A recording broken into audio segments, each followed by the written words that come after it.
سرزيوة هي دمر يلا دكسون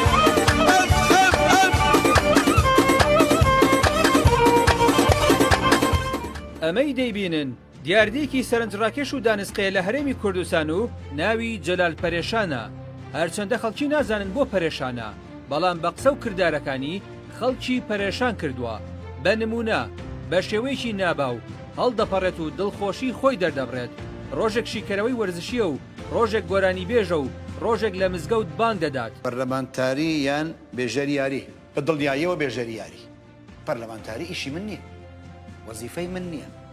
بێژەریاری دەکەری بەتەتە هەپەپە هودووەڵڵا. ڕۆژێکیش بۆ ئەوەی نیشانی بدات وەک هەژاران دەژی بە پاسکیل دەچێت بۆ کۆبوونەوەکانی پەرلەمانی کوردستان.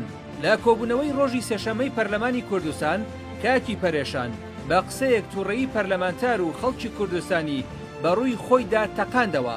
ئاخر ئێمە دەمانزانی جەلال بەو شێوەیە پەرێشانە، بەڵام نەمان دەزانی لە ڕووی ڕەوشت و ئادابی کۆمەڵگەشەوە کۆڵەوارە.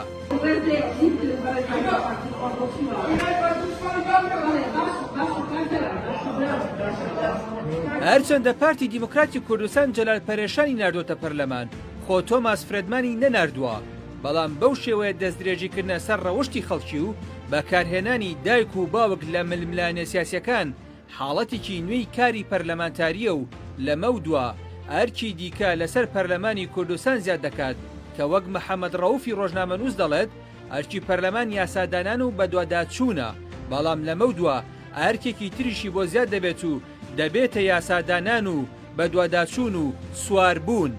لە کۆبوونەوەی ڕۆژی چوارشەمەی پەرلەمانی کوردستان زانامەلا خالیل سەرۆکی فراکسیۆنی پارتی هەرچەندە بەرامبەر بە قسەکانی جەلال پەرێشان داوای لێبوردنی کرد، بەڵام وتیشی ئەگەر وای وت بێت ئەوە داوای لێبوردن دەکەین.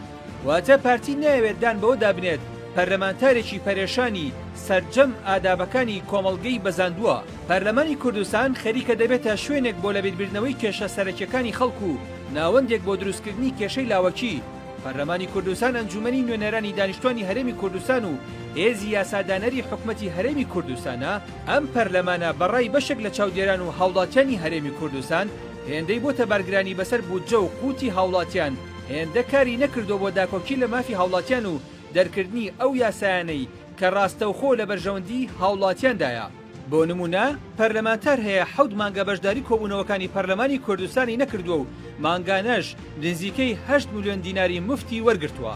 هەڵبەت دەزانم مەبەستمان لە کازم فاروق سەرۆکی فراکسیۆنی نەوەی نوێ نییە. ڕەنگە خەڵکی ئێستا بڵێن کازم فاروق بە بڕیاری دەستەی سەرۆکایەتی پەرلەمان لە بەشداریکردنی کۆبوونەوەکان دوور خراوەتەوە، بەڵام خۆ ناوبراو دەیتوانی بوچەکەی وەرنەگرێت کە هیچ کارێکی لە بەرامبەریدا نەکردووە. ئێستا کە هەرێمی کوردستان دووچاری دواکەوتنی دابشکردنی موچە لە وادەی خۆی بۆ ئەم مانگە بۆتەوە، پارتی زیرەکانە کار لەسەر لابردنی سەرنجی خەڵکی لەسەر دواکەوتنی موچە دەکات و دێت بە جەلال پەرێشان باری سەرنج لەسەر بابەتەکە لا دەبات. هەندێک جاریش هیچ کێشەیەک نادۆزنەوە دێن باسی ئیمامی عوسمان دەکەن یان شەڕ بە پیرۆزیەکانی کۆمەڵگە دەفرۆشن یانیش لەسەر ناوهێنانی حەزبەکەیان ئامادەن تەنانەت سواری باوک و کەسوکاری یەکتر بن.